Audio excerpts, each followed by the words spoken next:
Hi, this is Katie Burns, and you're watching Live Well. Today we continue our discussion with Ruth Burton about our favorite books. And I think this episode is going so well, and it's been so well received that we may have to continue this and make this a regular thing. I can talk about books all day. Wonderful. Well, last time we talked about some children's books. We got into some of your favorite adult books.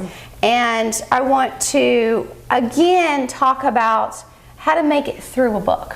Because some people, that is a challenge. And like I said last time, it was a challenge for me in youth until I went and got my master's degree.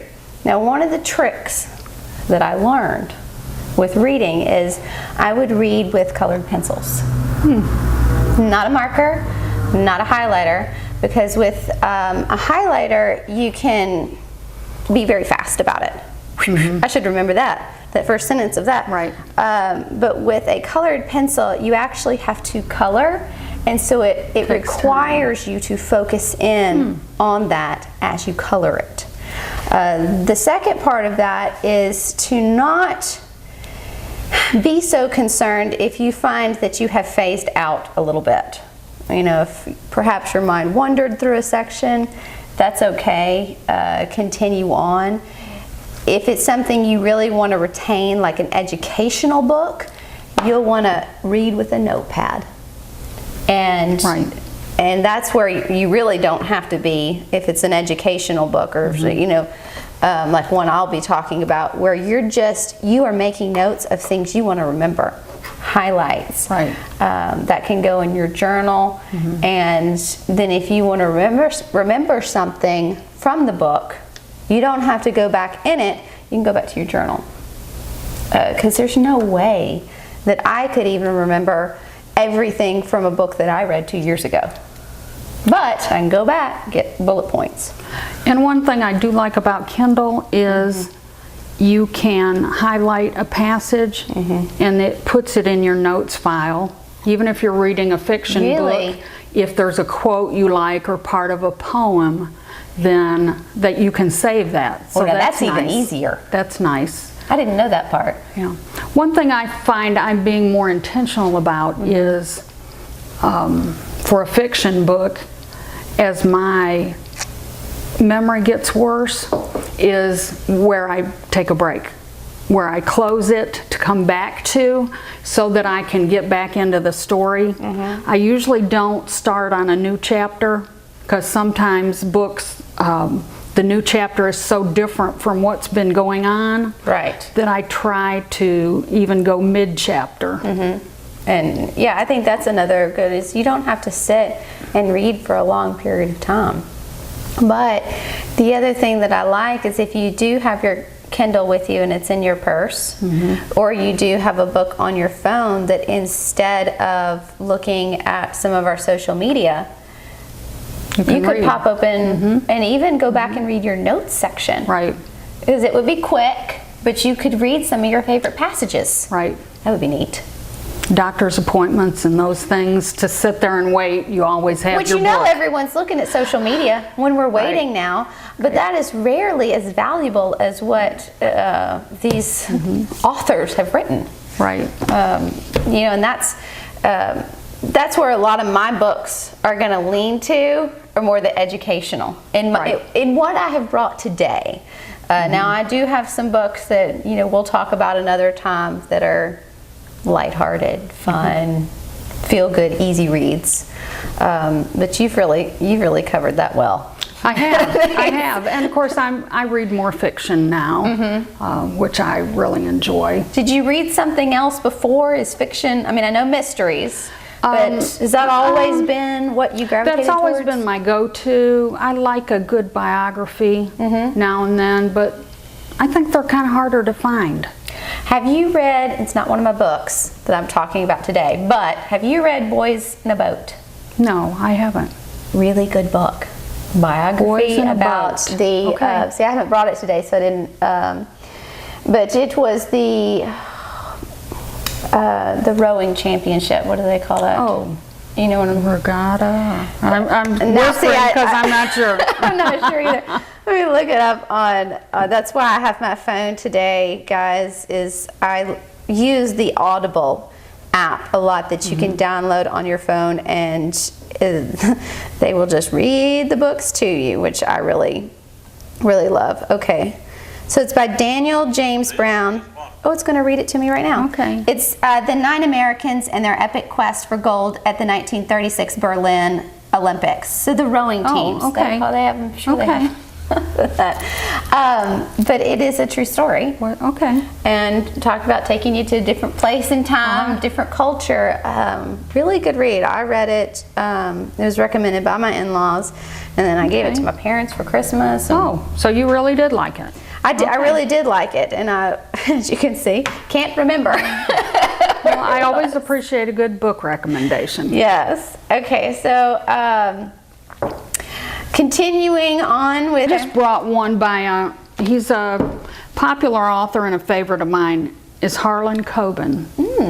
And has written several books, very detailed plots and subplots. So neat. Those were just a few yeah, and you talked about few different book authors. Club. Book club. This is, do you guys I like book club. Once a month. Okay. And somebody different picks out a book. Okay. And so you get a wider variety.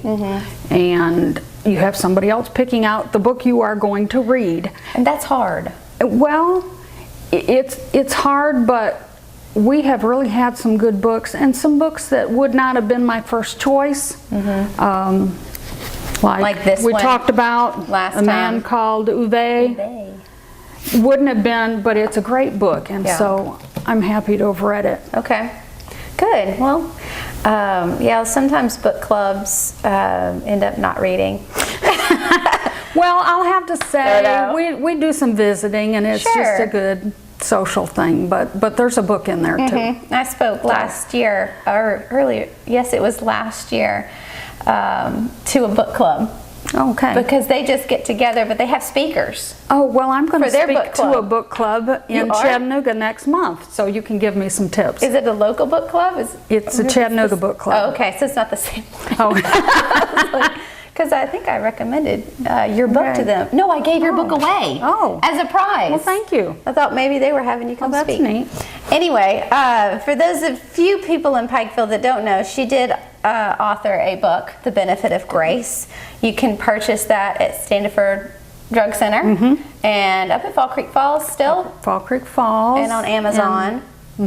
Okay. And you're right. If there's one person I haven't told, now you've told them. So. I know. It's important that people should read this book. But I've got some great feedback from people. I got a note from a lady in Texas last week who was taking a cross-country tour through Niagara Falls, and somebody told them they just had to come through Fall Creek Falls in a Winnebago. How neat. And so, yeah, I thought that was pretty neat. It is neat. It's been fun. Wonderful. Okay, well, I'm going to get into some of the books that I brought today. First, I'm going to begin with this author, Sally Clarkson.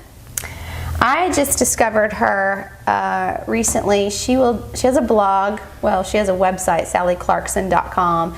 She will do podcast, blog, and she writes books. I've heard of that book. I haven't read it, but I've heard of it. Have you heard of The Different Book or A Different Kind of Hero? A Different Kind of Hero. Okay, well, this kind of goes along with a book that she wrote about her son and with her son called Different, which is also a good book, but I'm not bringing that one today. I wanted to talk about A Different Kind of Hero because this is a journey through the Bible's misfits.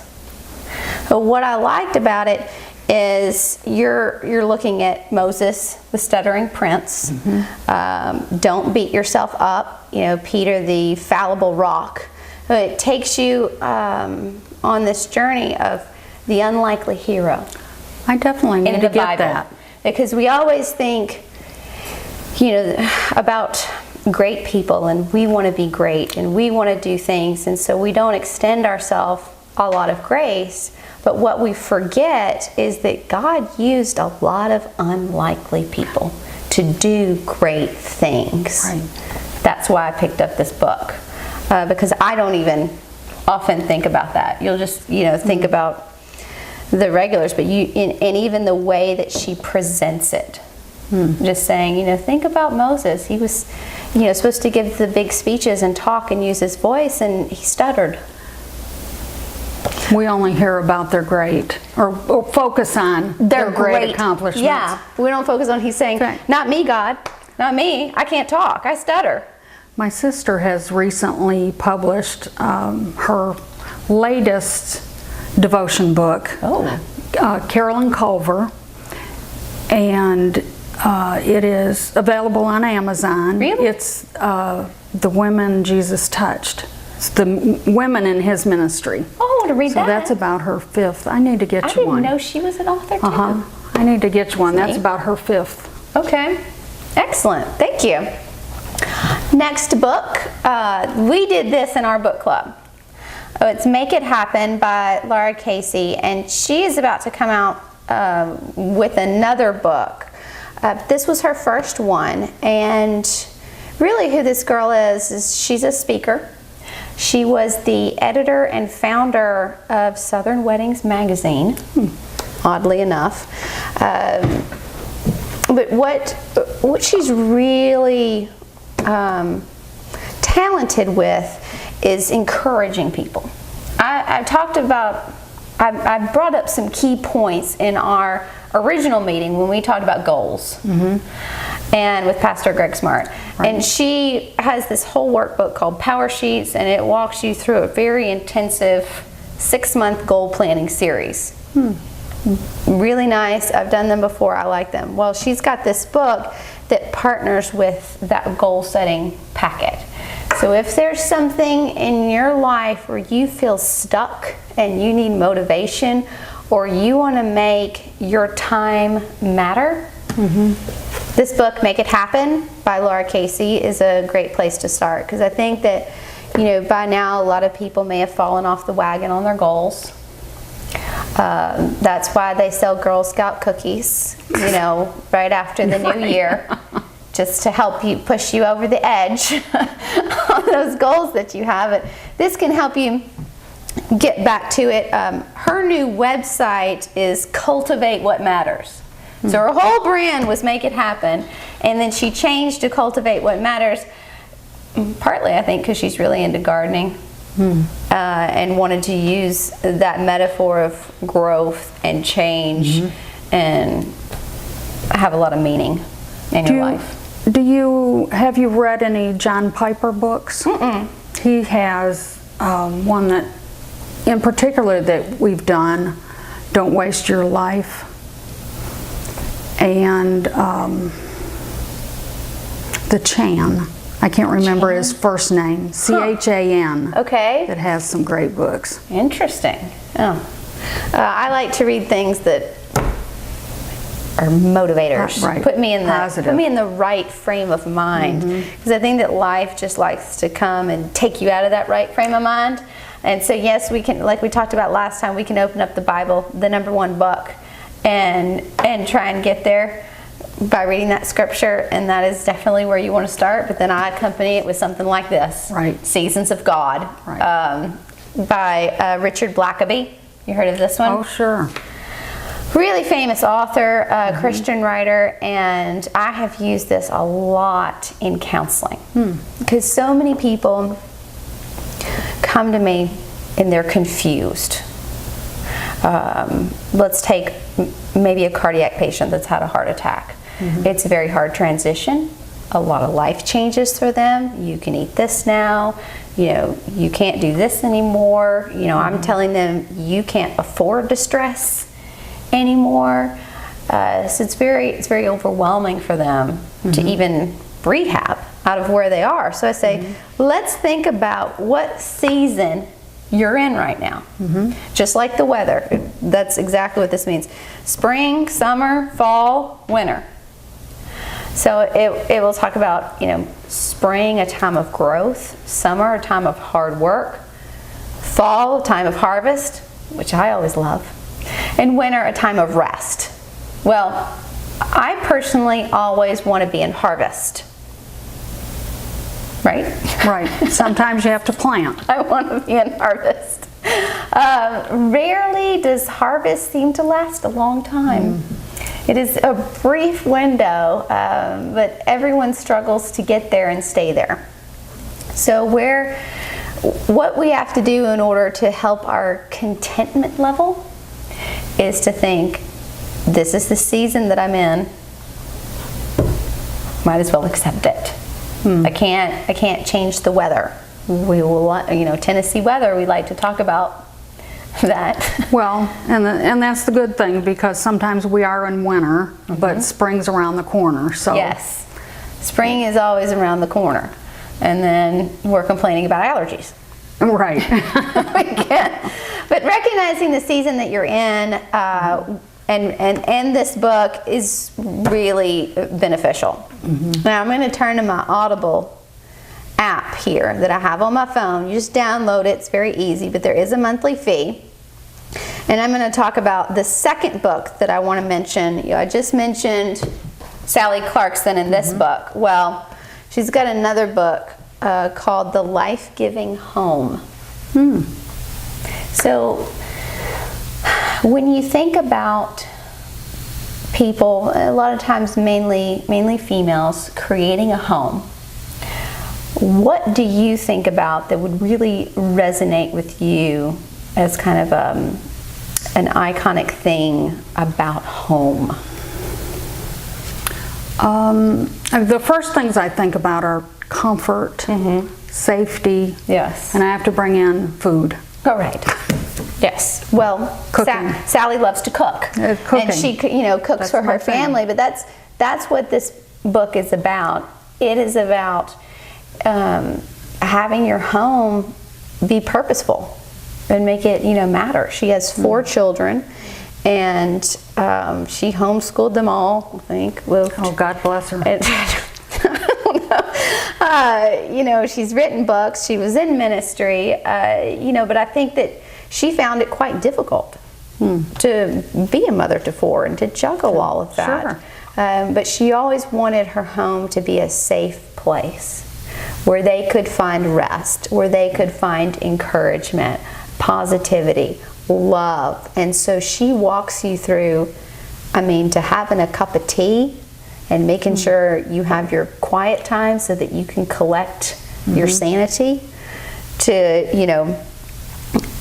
making your allowing a space for your children to be children. Sometimes I think we get caught up in the rat race of my home has to look perfect and be perfect and clean. Right.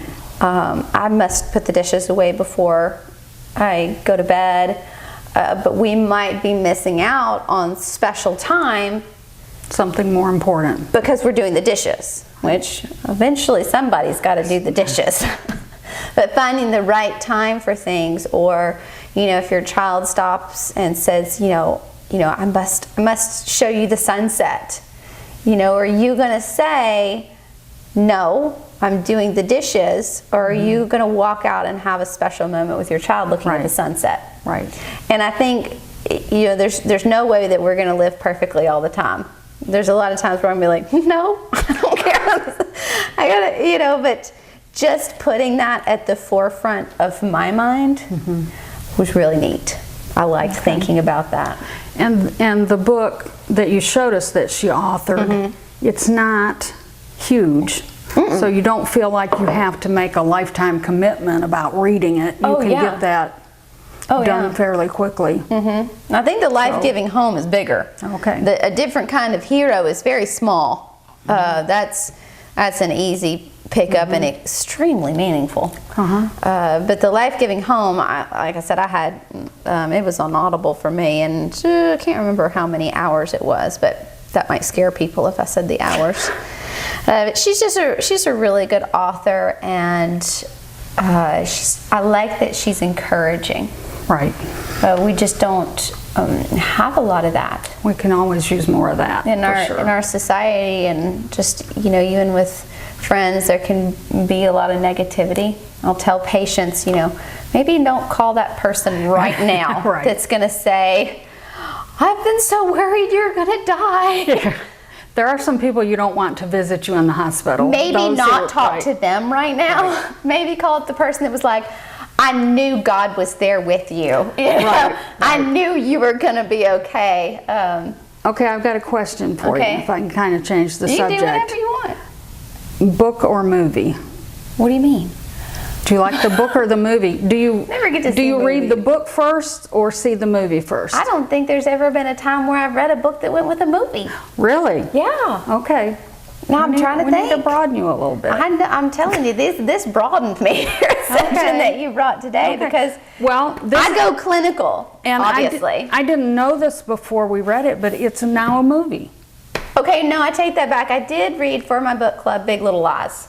Oh, And okay. it's now, See, I haven't read that. Now it's a movie with Reese Witherspoon. is it on is it a series on HBO or a movie? Maybe it's a series. I don't think know, that- but- I think that's right. Maybe it's a series. Okay. Some kind of so limited in that series. case, it would be, I think if I had to choose, I would always want to read the book first. Me too. I don't A wanna lot of see people a want to movie. see the movie first. No, because they change things. You kind of get in your head the way the producer has viewed the book, and I like to Right. view the book with my own On your own. interpretation. Right. Otherwise, I'm just going through the book thinking about the movie. But once you have that in your head, it's kind of a letdown, maybe. 'Cause you go see the to movie, see like- the movie and like, oh, that's not what they thought it looked like, or That's not how I envision this at Right, all. right. So yeah, maybe that's why I've never done it. All right. Now we know. Yeah. So this has been a really fun time. It has. I enjoyed it very much. Can you think of anything that we need to tell our viewers today about reading before we close? Give it a try. Yes. Read to your own interests. Whatever you like, there'll be a book on it. So, and as we talked before, our public library is very good. It's wonderful. And Carolyn Knight is very, very helpful. Yeah.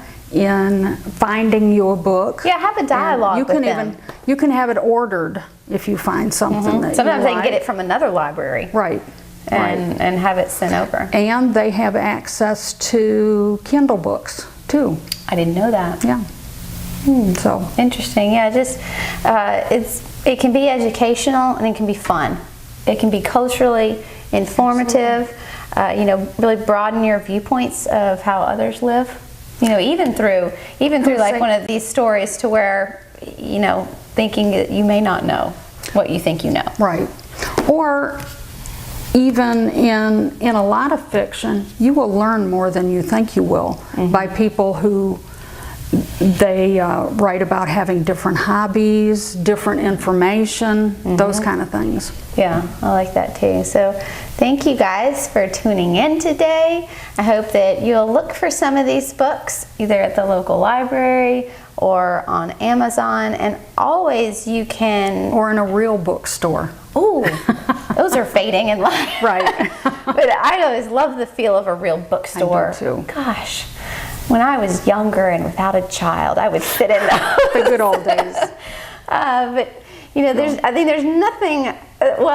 To say it's very healing to take a book to a coffee shop or a tea room or even to our local Starling Cafe and sit there and just have a moment. Even a half hour can change your perspective in a lot of ways. It can.